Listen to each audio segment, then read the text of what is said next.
ভারতের আধিপত্য মেনে নেওয়ার প্রশ্নই ওঠে না পাকিস্তান। গাজায় সীমিত পরিমাণে খাদ্য প্রবেশের অনুমতি দেবে ইসরায়েল। ইউক্রেনে রুশ ড্রোন হামলার পর জেলেনস্কির সাথে ভ্যান্সের সাক্ষাৎ। গাজায় হাসপাতালে থাকা রোগীর ওপর ইসরায়েলি হামলা, আইসিইউতে গুলি। সিরিয়ায় পুলিশ স্টেশনে গাড়ি বোমা বিস্ফোরণ, 3 নিরাপত্তা সদস্য নিহত। ইউরোপ গণহত্যা বন্ধে কিছুই করছে না, রাফা সীমান্তে ইতালীয় এমপিদের প্রতিবাদ।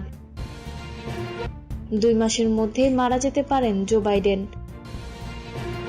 ভারতের আধিপত্য মেনে নেওয়ার প্রশ্নই ওঠে না পাকিস্তান। ভারতের সঙ্গে সাম্প্রতিক উত্তেজনার মধ্যেই পাকিস্তান আন্তঃবাহিনী জনসংযোগ পরিদপ্তরের প্রধান লেফটেন্যান্ট জেনারেল আহমেদ শরীফ চৌধুরী এক কঠোর বার্তায় বলেছেন, ভারতের আধিপত্য মেনে নেওয়ার প্রশ্নই ওঠে না। তিনি বলেন, পাকিস্তান একটি শান্তিপ্রিয় ও দায়িত্বশীল রাষ্ট্র হলেও দেশের সার্বভৌমত্ব রক্ষায় কখনো পিছপা হবে না। ভারত যত দ্রুত এই বাস্তবতা মেনে নেবে, তত দ্রুত দক্ষিণ এশিয়ার শান্তি ফিরবে ও গোটা বিশ্বের জন্য তা মঙ্গলজনক হবে। তুরস্কের রাষ্ট্রীয় সংবাদ সংস্থা আনাদুলু এজেন্সিকে দেওয়া এক সাক্ষাৎকারে একথা বলেন তিনি। আইএসপিআর প্রধান বলেন, আমরাই প্রথম বলেছি, হ্যাঁ আমরা চাই শান্তি, কিন্তু শান্তির অর্থ কখনো মাথা নত করা নয়। ভারত যুক্তরাষ্ট্র নয় আর পাকিস্তান আফগানিস্তান নয়, ভারত ইসরায়েল নয় আর পাকিস্তান ফিলিস্তিন নয়। আমাদের বাধা দেয়া যাবে না, আমাদের ভয় দেখানো যাবে না। তিনি বলেন, ভারতের এই প্রবণতা শুধু পাকিস্তানের জন্য নয়, গোটা দক্ষিণ এশিয়ার জন্য বিপজ্জনক হয়ে উঠতে পারে।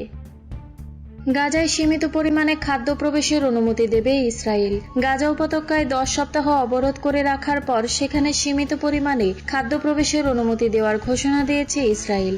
গাজায় যাতে দুর্ভিক্ষ দেখা না দেয় তা নিশ্চিত করতে এই সিদ্ধান্ত নেওয়া হয়েছে বলে দেশটির প্রধানমন্ত্রীর কার্যালয় থেকে জানানো হয়েছে।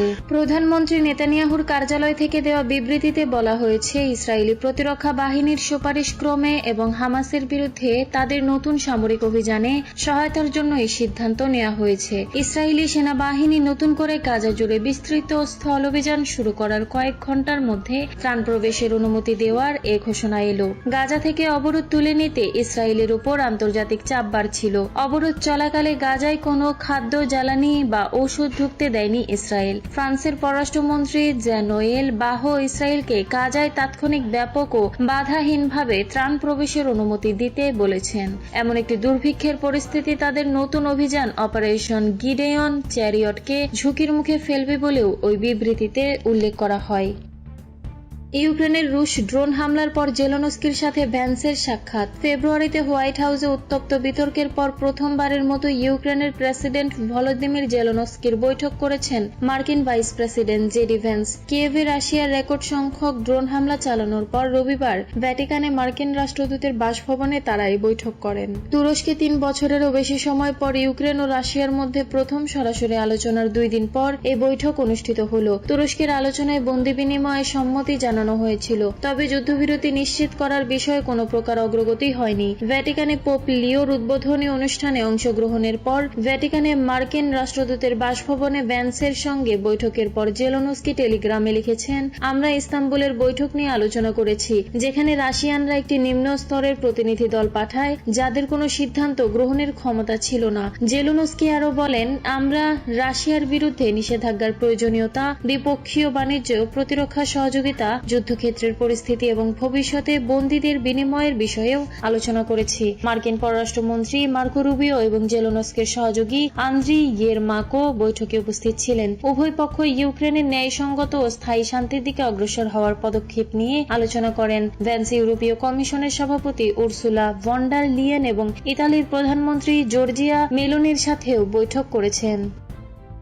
গাজায় হাসপাতালে থাকা রোগীর উপর ইসরায়েলি হামলা, আইসিইউতে গুলি। ফিলিস্তিনের গাজা উপত্যকার উত্তরাঞ্চলের ইন্দোনেশিয়ান হাসপাতালের ভেতরে থাকা এক রোগীকে নিশানা করে হামলা চালিয়েছে ইসরায়েলি যুদ্ধ বিমান। হাসপাতালটির নিবিড় পরিচর্যা কেন্দ্র লক্ষ্য করেও গুলি চালানো হয়েছে। হামাস নিয়ন্ত্রিত গাজার স্বাস্থ্য মন্ত্রণালয়ের মহাপরিচালক মনির আল বুরশ কাতার ভিত্তিক সংবাদ মাধ্যম আল জাজিরাকে একথা বলেছেন। মনির আল বুরশ বলেন, হাসপাতালটিতে থাকা এক রোগীকে নিশানা করে ইসরায়েলি একটি যুদ্ধ বিমান থেকে হামলা চালানো হয়েছে। হাসপাতালের আইসিইউতে গুলি চালানো হয়েছে। হামলার আগে হাসপাতাল কর্তৃপক্ষকে কোনো ধরনের সতর্ক বার্তা দেয়া হয়নি। এর আগে হাসপাতালটির পরিচালক বলেছিলেন, ইসরায়েলি বাহিনী হাসপাতালটি ঘিরে ফেলেছে। তারা হাসপাতালটির কার্যক্রম বন্ধ করে দিতে বাধ্য করেছে।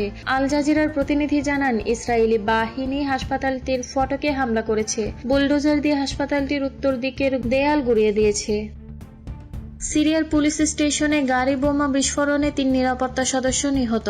সিরিয়ার পূর্ব দেইর ইজ্জোর প্রদেশের আল মায়াদিন শহরের একটি পুলিশ স্টেশনে গাড়ি বোমা বিস্ফোরণে 3 জন সিরিয়ার নিরাপত্তা সদস্য নিহত হয়েছেন। এ হামলায় আরও কয়েকজন আহত হয়েছেন। রবিবার এই ঘটনা ঘটে বলে জানিয়েছে রাষ্ট্র পরিচালিত সিরিয়ান আরব নিউজ এজেন্সি সানা। স্থানীয় সূত্রের বরাতে প্রতিবেদনে বলা হয়েছে, বিস্ফোরণটি একটি গাড়ি বোমার মাধ্যমে ঘটানো হয়েছে বলে ধারণা করা হচ্ছে। সূত্র জানায়, বিস্ফোরণে 3 জন নিহত ও বেশ কয়েকজন আহত হয়েছেন। তবে এই বিষয়ে বিস্তারিত কোনো তথ্য জানানো হয়নি। ঘটনার পেছনের পরিস্থিতি এখনো অস্পষ্ট এবং এখনো পর্যন্ত কোনো গোষ্ঠী হামলার দায় স্বীকার করেনি। আল মায়াদিন জেলার প্রধান খালিল আবদেল মনিজ আল আইয়ুব জানান, প্রাথমিক তদন্তে নিশ্চিত হওয়া গেছে এটি একটি গাড়ি বোমা হামলা। তিনি বলেন, বিস্ফোরণে 3 জন সাধারণ নিরাপত্তা বাহিনীর সদস্য নিহত এবং বেশ কয়েকজন আহত হয়েছেন।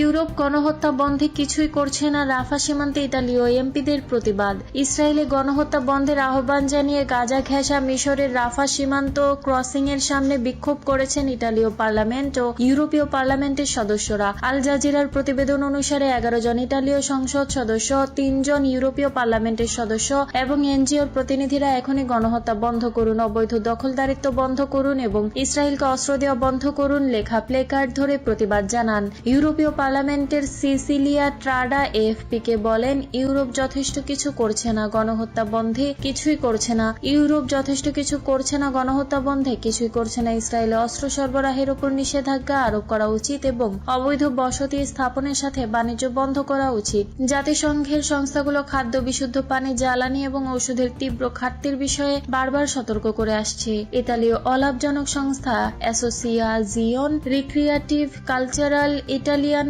সভাপতি ওয়াল্টার মাসা রাফা ক্রসিং এর কাছে বলেন, আমরা বোমার শব্দ শুনতে পাচ্ছি। আন্তর্জাতিক সম্প্রদায়ের হস্তক্ষেপ না করার মুখে ইসরায়েলি সেনাবাহিনী যা সঠিক বলে মনে করে তা করে চলেছে, আর গাজায় রাফা সীমান্তের ওপারে মানুষ মারা যাচ্ছে। বাইডেন 2 মাসের মধ্যে মারা যেতে পারেন। যুক্তরাষ্ট্রের সাবেক প্রেসিডেন্ট জো বাইডেনের প্রোস্টেট ক্যান্সারে আক্রান্ত হওয়ার খবর প্রকাশের পর তাকে নিয়ে বিতর্কিত মন্তব্য করেছেন ডোনাল্ড ট্রাম্পের ঘনিষ্ঠ মিত্র ও মেক আমেরিকা গ্রেট এগেইন প্রচারণার প্রভাবশালী মুখ লরা লুমার। তিনি দাবি করেছেন, বাইডেন টার্মিনাল ক্যান্সারে আক্রান্ত এবং তিনি আগামী 2 মাসের মধ্যেই মারা যেতে পারেন। এই মন্তব্য করেছেন বাইডেনের স্বাস্থ্য পরিস্থিতি নিয়ে দেয়া সাম্প্রতিক ঘোষণার পর, যা অনলাইন সংবাদ মাধ্যম এনডিটিভির এক প্রতিবেদনে উল্লেখ করা হয়েছে। লুমার এক্স এ একাধিক পোস্টে দাবি করেন, আমি গত জুলাইয়ে বলেছিলাম বাইডেন টার্মিনাল ক্যান্সারে আক্রান্ত, এখন তা প্রমাণিত হচ্ছে। তিনি বলেন, আমি চিকিৎসা সংক্রান্ত জরুরি পরিস্থিতির বিষয়ে সঠিক ছিলাম। বাইডেন যখন মারা যাবেন তখনও প্রমাণ হবে আমি ঠিক ছিলাম। অনেকেই আমার কাছে ক্ষমা প্রার্থনা পাওনা রেখেছে। লুমারের দাবি, হোয়াইট হাউস বহু